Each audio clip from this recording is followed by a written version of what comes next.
और सबसे पहले बात सुरंग में फंसे हमारे श्रमवीरों की।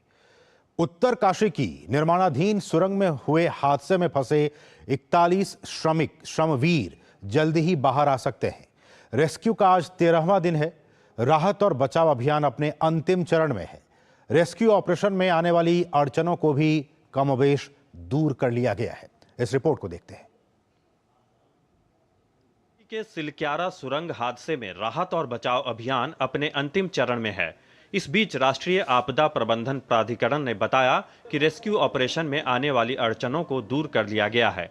प्राधिकरण के सदस्य लेफ्टिनेंट जनरल सैयद अता हसनैन ने कहा कि ग्राउंड पेनिट्रेटिंग रडार के उपयोग से पता चला है कि रास्ते में अगले 5 मीटर तक कोई बाधा नहीं है। इट वॉज डिस्कवर्ड के जो पाइप 6-6 मीटर के पाइप जो लग रहे हैं, उनमें से जो आखिरी पाइप है उसके अंदर एक बेंड आ गया है और उस बेंड के वजह से शायद ऑगर नहीं जा पाएगा अंदर आसानी से, तो ऑगर को वापस बाहर निकालना पड़ा। उस पाइप को उतना हिस्सा पाइप का काटना पड़ा। ये इसी में रात भर लग गई।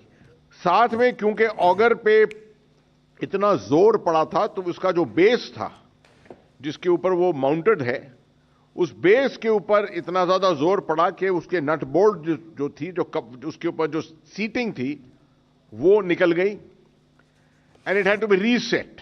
अच्छी बात तो यह है, खबर तो यह है कि वहां पर एक ग्राउंड पेनिट्रेटिंग रेडार का इस्तेमाल किया गया। इससे काबिलियत है 5 मीटर अंदर तक देखने की इनटू द सॉइल। उससे यह साबित हुआ है कि शायद अगले 5 मीटर में कोई ऐसा ऑब्स्टिकल, जिस तरह से आपने देखा है कल और परसों भी, जिस तरह से ये steel pipe, girder, iron girder, ये सब आ गए थे, इस तरह की कोई अड़चन जो है वो अगले 5 मीटर में नहीं है। उसके बाद दोबारा इस्तेमाल किया जाएगा और ये ground penetrating radar to determine कि और कोई ऑब्स्टिकल तो नहीं आगे आ रहा है। उत्तरकाशी की सिलक्यारा सुरंग में बचाव अभियान युद्ध स्तर पर जारी है।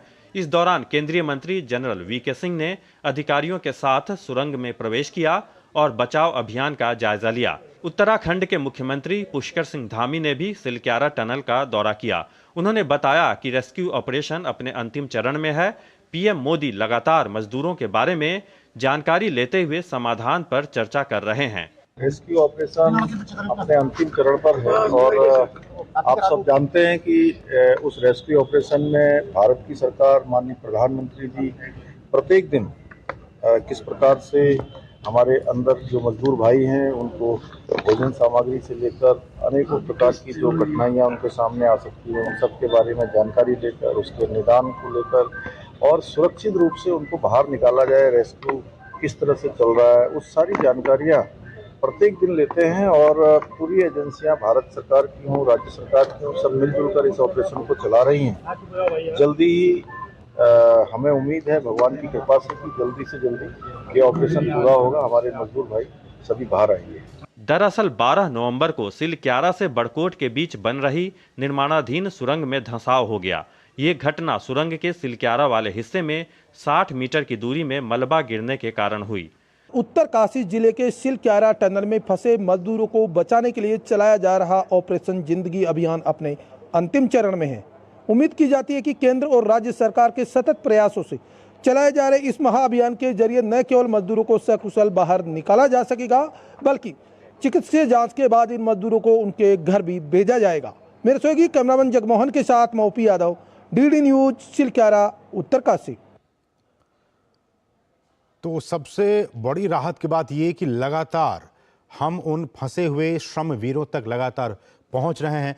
अब जो दूरी है जहां श्रमिक फंसे हुए हैं और जिस तरह से पाइप वहां तक पहुंचाया जा रहा है ताकि वो निकल सके, उसकी बीच की दूरी अब लगातार घटती जा रही है। आपने एनडीएमए के सदस्य को सुना, जो ग्राउंड पेनिट्रेटिंग रडार है उसके जरिए लगातार इस बात का पता लगाया जा रहा है कि कितने ऑब्स्टिकल्स और भी हैं उन श्रमिकों को तक पहुंचने के लिए। तो लगातार ग्राउंड पेनिट्रेटिंग रडार के जरिए इस बात का पता लगाया जा रहा है कि अब अगले 5 मीटर तक कोई बाधा नहीं है। ऐसे में हमारे सहयोगी लगातार इस स्थल पर वहां पे मौजूद हैं।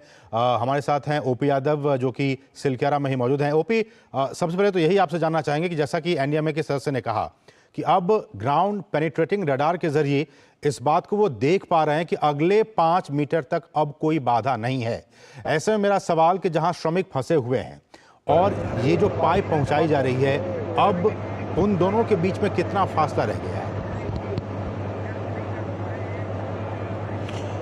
जी मैं बता दूं, ये सर ने जैसा बताया वो बिल्कुल सही कहा कि पार्सन्स कंपनी द्वारा ग्राउंड पेनिट्रेशन रडार के जरिए, जियो मैपिंग कैमरा के जरिए ये पता लगाया गया था कि अभी जो ऑब्स्टिकल है तकरीबन 10 से 12 मीटर की डिस्टेंस अभी बची हुई है अपने जो मजदूर और जो ऑपरेशन कार्य चल रहा है उस तक। इसी गैप को पूरा करने की जाँच के दौरान पता चला कि 5 मीटर तक का एरिया ऐसा है जो बिल्कुल सॉफ्ट है, वहाँ पर किसी तरह का हार्ड आयरन या गर्डर जैसी कोई चीज़ नहीं मिलेगी जिससे कि परेशानी हो। लेकिन इसके बाद भी 10 से 12 मीटर का जो एरिया, उसमें से 6 से 7 मीटर का तकरीबन जो एरिया है उसको अभी कंफर्मेशन नहीं मिला है कि उसमें क्या है। लेकिन जब ये 5-6 मीटर का पूरा हो जाएगा उसके बाद उसमें स्थिति आएगी, या तो जियो मैपिंग के जरिए फिर से किया जाए उसका आकलन, या वर्तमान जो स्थिति है उसी के दौरान जैसी हालात रहेगी उसके अकॉर्डिंग उसको काम को किया जाएगा। रही बात इसकी दूरी की, तो मैं आपको बता दूं ये तकरीबन 10 से 12 मीटर का एरिया अभी बाकी बचा हुआ है जो मजदूरों से और जो ऑपरेशंस को चला रहे हैं उनके बीच एक गैप को क्रिएट किए हुए है, और यही बड़ा संवेदनशील है। जिस तरह से ये स्थितियाँ बनी हुई है हम देख रहे हैं बीते 3 दिन से जो ऑब्स्टिकल खड़े हो रहे हैं और जो मशीन है ऑगर ड्रिलिंग मशीन उसको काम पे लिया जाता है, फिर हटाया जाता है, उसके बाद जो भी समस्या उसको दूर किया जाता है। इंजीनियर्स टनल के अंदर घुसे जाते हैं और जो पाइप है 800 mm का उसके अंदर जाके जो समस्या है उसको निदान करते हैं और जो कटर है उससे कटिंग करते हैं। तो ये बहुत बड़ी चुनौती का काम है क्योंकि 800 mm के पाइप के अंदर 3 इंजीनियर जाएंगे, एक एक्सपर्ट रहेगा, एक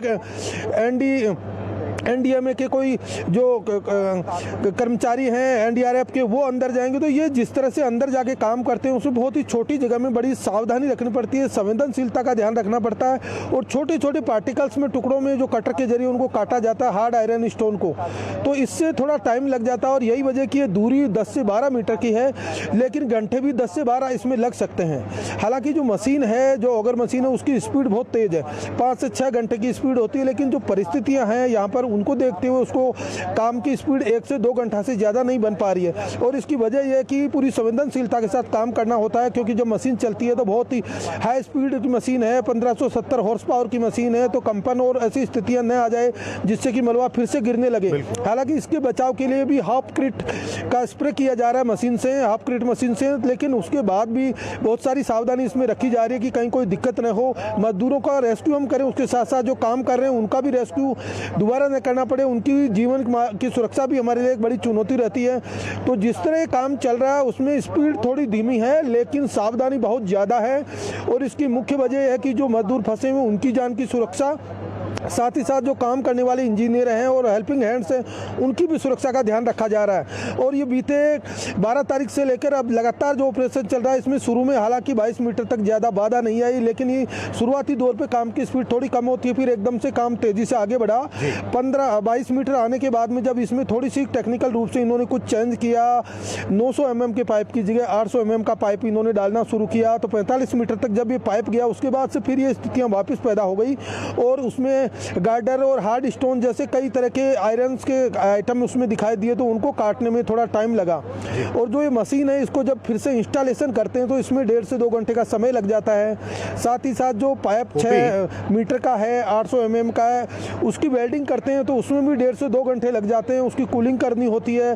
तो ये सब चीज़ों को देखते हुए टाइम लगता है। साथ ही साथ मशीन चलती है तो उसमें जो ईंधन है वो डीजल के रूप में प्रयोग किया जाता है, तो उस डीजल की वजह से भी जो काम करने वाले कर्मचारी उनके सांस लेने की दिक्कतें आती है, तो उसकी वजह से भी थोड़ा काम रोकना पड़ता है। तो बहुत सारी चुनौतियां हैं, बहुत सारी परेशानी है, लेकिन उनसे निपटने का जो इंजीनियर्स का जज्बा है वो उनसे भी ज़्यादा ऊंचा है। तो उम्मीद की जा सकती है कि ये रेस्क्यू ऑपरेशन जिस तरह बीते 3 दिन से तीव्र गति से चल रहा है और बाधाएं भी तीव्र गति से आ रही है, उन सबको मात देते हुए हमारे इंजीनियर न केवल जल्दी ही उन मजदूरों तक पहुंचेंगे बल्कि उनको सकुशल वापस करेंगे, उनका रेस्क्यू ऑपरेशन सकुशल होगा।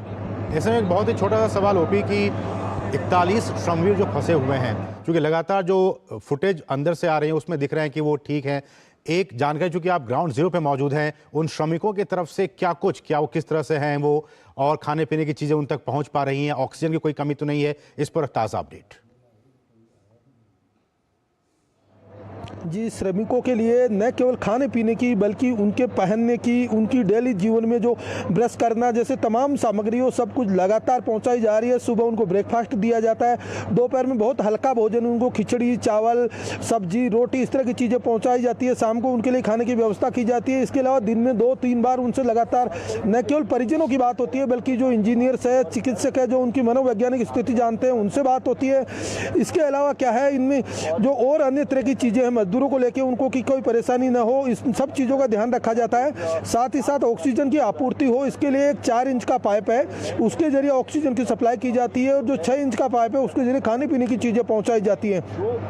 इन सभी की मॉनिटरिंग भी बहुत बड़े लेवल पे की जा रही है। इसमें जो माइक्रोफोन है, इसके अलावा ड्रोन कैमरा है, रोबोटिक कैमरा है, उन सबको भेज के और उनकी वस्तु स्थिति भी देखी जा रही है कि वो कैसी हालात में और कैसी स्थिति में। लेकिन मैं आपको बताना चाहूँगा कि वो मजदूर हैं जो बीते 4.5 साल से इस टनल में काम कर रहे हैं, वो बहुत हैबिचुअल है और हम आपकी तरह बहुत ही सामान्य नहीं है। उनकी स्टेमिना इतनी मजबूत होती है कि विपरीत परिस्थितियों में भी वो बिना चिंता के कई दिनों तक आराम से रह सकते हैं। इसके साथ इनके लिए लाइट की व्यवस्था की गई है। इनके लिए जो बातचीत करने के लिए इसमें हाई स्पीड डाटा जो कनेक्टिविटी का बने उसके लिए ऑप्टिकल फाइबर केबल का नेटवर्क भी उनके आसपास तक पहुंचा दिया गया है। तो जिनसे बातचीत हो रही है मजदूरों से और उससे साफ तौर पर यह पता चलता है कि वो न केवल स्वस्थ और सेहतमंद है बल्कि पूरी तरह आश्वस्त भी है कि हम आराम से रेस्क्यू होगा तब आराम से निकल जाएंगे। इसके अलावा और भी बहुत सारी चीज़ें सावधानी पूर्वक एनडीआरएफ के लोग हैं उनके द्वारा की जा रही है, क्योंकि जब इनको निकाला जाएगा तो पूरी पाइप को सैनिटाइज किया जाएगा। सैनिटाइज करके इनको स्ट्रेचर पर किस तरह निकालना है इसकी भी ड्रिलिंग की जा रही है, प्रैक्टिस की जा रही है और उसके बाद इनको आगे इनके स्वास्थ्य की जांच के लिए 3 लेवल पे किया जाएगा कि पहले सबसे पहले इनको जो पैरामेडिकल स्टाफ से इंटरेक्शन होगा वो उनके स्वास्थ्य को देखेंगे, फिर चीफ मेडिकल ऑफिसर इनकी जांच करेंगे ताकि कई तरह का मनोवैज्ञानिक और स्वास्थ्य से संबंधित उनको कोई विकार तो नहीं है, क्योंकि 10, 11, 12 दिन तक लगातार ये एक ही जगह पे एक ही एनवायरनमेंट में रहे हैं। उसके बाद इनको यहाँ चिन्यालीस और एक अस्पताल है, जिला उप अस्पताल, वहाँ ले जाएगा। तो पूरी तैयारी इसकी की गई है। यहाँ तकरीबन 45 वैन रखी गई है जो एम्बुलेंस में इनको ले जाना है।